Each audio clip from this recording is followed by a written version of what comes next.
Boom, hey internets. Jeneille Ancheta, been wanting to bring her to the channel for a while. She brings a wealth of experience in marketing and fashion and streetwear and accessories. Crazy stacked resume for this industry veteran. So let's get into that interview right now.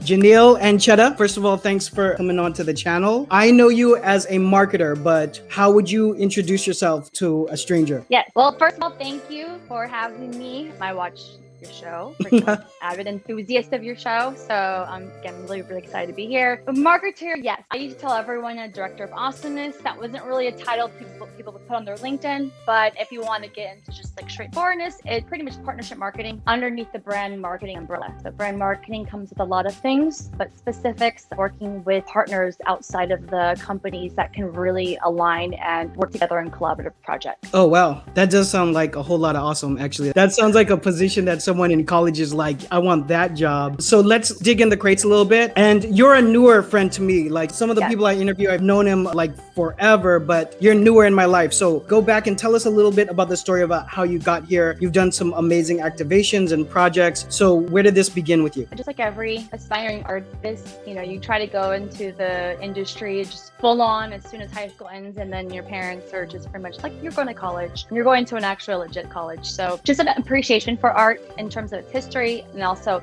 deviating out into commercial art, going to fashion, to design, turning to just really going into the world of apparel and doing whatever you can to pay your dues. Holding my dues in a lot of big companies up in the Bay Area, because I'm originally from San Francisco. So Sephora, Gap, a little bit Levi, dabbling into those markets, and then also supporting small businesses and working with small brands. And that's what just motivated me to come down to Los Angeles. And opportunities in Los Angeles came a little bit quicker to me than they did on the East Coast. And I moved to the city at a wonderful time of 2008. And I think everyone remembers when the recession hit really hard on retail and work. Yes. Wasn't a fun ordeal. Just selling to Neiman's, Barney's, Bloomingdale's, your 500 stores automatically just like click to 100 stores. So adjusting to, that market, I was given an opportunity to work in licensing. And licensing, pretty much, what I tell everyone, it's a consumer-driven product that caters to anything that makes someone laugh. Comic-Con, anything that resonates smile and family, that's licensing. And it really trickled.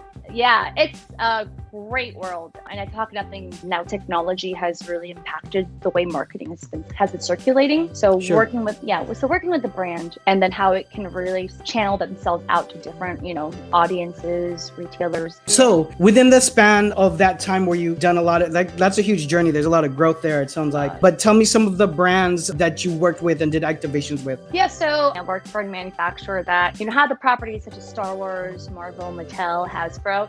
So, us as manufacturers, we would also be vendors. So my experience going to Comic-Con as a fan actually became like a dream come true when I got to work at a Comic-Con and go to these shows. And we're talking about like 10 cons a year. We're talking about Comic-Con, like New York, San Diego, Wizard World, Star Trek Con. I mean, there's a con for everything.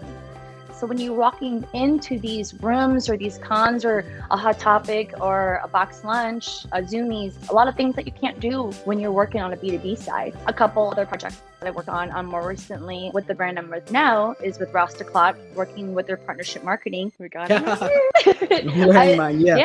is working with the same kind of consumer, but prefers to just go hang out with their friends, go to some concerts, just read everything on Complex. And us interfacing with that audience would include events such as the Complex Con, the Dude Tour. So going to NBA All-Star Week and, activating there, your heart feels very full. That's a broad demographic. How interesting. So you mentioned that we work in an industry of vanity, and we had several conversations talking about how it's difficult being a minority, and for you being a woman in what can be considered a very male-dominated industry when we're talking about men's streetwear, right? Because I feel like the accessories company and definitely some of your resume touches into that world. So tell me about that experience for you. People are still trying to buy, but they're also very, very exclusive of who they're buying with. And new brand, I reach out to all my accounts. I even reach out to stores that I didn't even know existed. I'm like, okay, I'm going to talk to everybody. I wouldn't get responses. No one would want to look at a line sheet or a lookbook, let alone a long name. And I decided, it's recommended at the time through my ex, like, why don't you just use your nickname? Let's see what happens, because maybe it's because your name's too long for you. So I changed it, hyphened it to my nickname when I was a kid, which was Neil. Added the S. My friends in LA added that S, so it's Neil. Send the lookbooks and everything out again a week later. And a week and a half later after that, I got my first order, my first PO. And it was like that moment when you know that moment when you you get that order for the first time for the brand, like, oh my God, we got an order. And they want order for 3 months. And from then I started noticing a pattern. I started using the nickname a little bit more. I started signing up for events, going to events, getting security bouncers, just kind of questioning my ID, going to accounts and, you know, a little the shock value of knowing that I'm a woman instead of a dude. Because on their email too, you know, sending out emails and kind of pretending like they're your homie. Yeah. Yeah. Real broy. real broy. And a year later, you know, this trade shows like Agenda and Magic, you know, at the time before I would walk in there kind of just like with my backpack and just kind of look at brands. You know, the most recent ones, like years now, there's not one person I don't know in there. I'm shaking hands with them and they're actually wanting to talk to me and just figure out like, how can we work together? And it's like time, but it was quite the journey. That is gold. That is gold. Rose gold. That's so funny because I didn't know how much sales you've done. That's because sales and then marketing, completely two different beasts and like different characteristics that you bring to the table. That's so cool though. I've never heard someone tell me about getting their first sale because I know a ton of sales reps. That's so interesting. With all of these experiences you have, you talked about like changing of the guard and changing of the times, right? Like you jumped in 2008, which was at that time, the industry was like just becoming a fraction of itself, just like a lot of industries at that time. But now things are really crazy. Social media is such a huge part of everything. Knowing everything you know in your journey, what advice would you give to a startup brand today? Be open-minded. Start from the end goal, but then also work backwards, you know, because no one's going to tell you how to market your brand. You're, you know, as a brand owner and as a creative, you're going to know what does best for you because you're representing that brand. You also have to be open-minded about who your consumer is and how it can fluctuate. It may be that skateboarder, but you never know. His baby sister actually might purchase it more because at the end of the day, when it comes to apparel, we all know consumption is mostly like, you know, taken by women. So yeah, totally. I love that. You said so many key things in there. Backwards planning though, that's a big thing for me, beginning with the end in mind. So having said all of that, what kind of projects are on your table at the moment? Right now with Rastaclat, we're continuing working with the Secret Positive Foundation that the founder had built to give a percentage back of sales to partner organizations. We are partnering with It Gets Better, and that's to celebrate Month of Pride, but also with LGBTQ+, the community there. You know, a lot of support comes from organizations, but it's the organizations that really resonate on a personal level. And when it comes to the team internally, if they're active in the community, for myself, my brother has been in the community for over 12 years working in the LGBTQ+. And it was coincidence last year that he actually got a job with It Gets Better when I was entertaining the idea of partnering with them. And more like, you know, really cool drafting our stuff before. We've done things with Champion and or Carrot, Krispy Kreme, good stuff coming down the line. So yeah. So cool. I have to stress how much I admire the dedication to the pro-social aspect. That is so rad. That is crazy. Is there anything else you want to cover? I did wardrobe. I got an IMDb, man. I don't even know how I got that. But that's crazy. Is your IMDb accurate? Yeah. But a lot of projects are not on there. So you know all those Netflix teen movies that you see, like I Love This. That's all by Awesomeness TV. Years ago, Awesomeness TV was not owned by Viacom. It was just by its own entity. It was a TV network that was platforming YouTubers to film content at their studios. And then I would get wardrobe gigs to style these kids. So all my stuff is either with like the ages of 8 to 13 or 16 to 21. And all the content is very like it's like super kiddish, like YouTube stuff. And so at this point, they'll just pull you in to gig out for different projects they're doing? Yeah. So I was helping. My first gig I worked on was I was an assistant to a wardrobe stylist who's still one of my mentors on a Nintendo commercial. And since then, I worked on another gig. She got me to another gig, worked up with that producer. Producer would hit me up because like, hey, we have these gigs. And it was just really the craziest networking I never thought would exist. And I only was like fashion.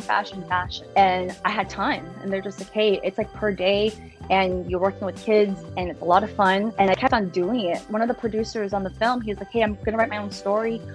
it's going to be in the Midwest. It's about my upbringing. You'll be gone for a month and a half. And I'm like, oh, sure. Where are you going? Where are we going? He's like, Madison, Wisconsin. Wow. In January. In January. And I was like, okay, why can't you just be born and raised in Mexico or Hawaii or something, you know? So yeah, the film was 15, 20-hour days. Didn't know your phone could freeze in the snow. And when I came back to LA while doing editing, I was going back to my consulting with brands, you know, going to Comic Cons. And it wasn't until I worked with Rastaclat, then the film was ready to go in the film circuit. So I was able to go to a couple film festivals, go to a junket. It was just nice because like you see these things on TV, you don't. So it just fell in my lap and it's like, sure. And the movie's on Amazon now. That's so crazy. You've done sales and marketing. Yeah. That's so crazy. That is very versatile. I mean, yeah, I think I probably just blended into like the brain with like just be open to everything as long as it's not compromising, you know, your comfort level. I'm like, all right, I'll say yes to everything.